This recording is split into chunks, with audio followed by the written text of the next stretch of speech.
Good morning. This is the day that the Lord has made.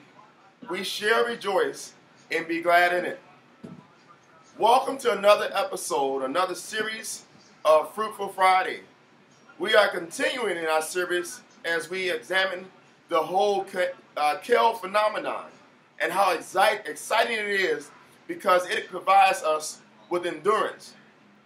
Today's scripture comes from Hebrews chapter 12, verse 1, that tells us, since we are surrounded by such a great cloud of many witnesses, let us lay aside every weight and sin that so easily ensnares us.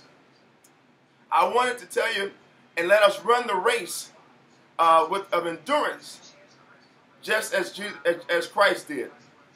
I want for you to review Hebrews 12, 1 and 2, and be mindful that God endured the cross so that you can have life and have it more abundantly.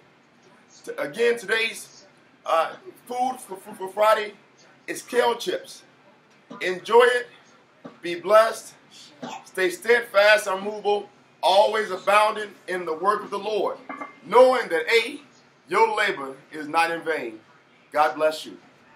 Hi, and welcome to another Fruitful Fridays recipe.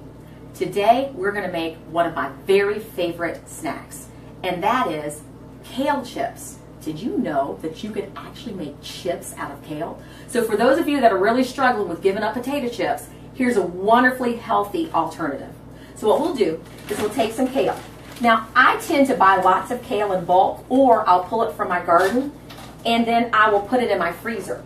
And so what we're doing with these kale chips is I'm pulling them straight out of the bag after I have cut them and chopped them up. But one thing I forgot to do was spray down my pan. Let me start that over again. Hold on. Dump this off.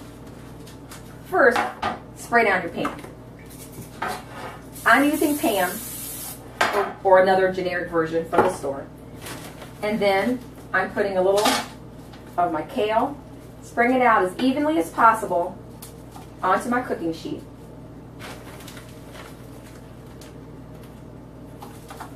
Just spread it out. Doesn't have to be pretty. The goal is to make sure that it's all one layer, so that way as it cooks, it will cook evenly. Okay?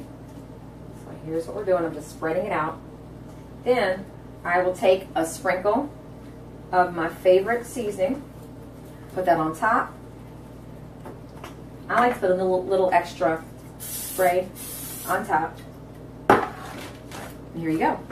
Stick it in my oven that's prepped at 350 degrees and let it cook for about 7 to 10 minutes, depending upon how crunchy you would like for them to be. So we'll see you in a few minutes and you'll get to see the finished results. All right, now it's time to check on our kale chips. Oh, these look beautiful. Look at that. Nice and crispy. Just like a potato chip. Enjoy.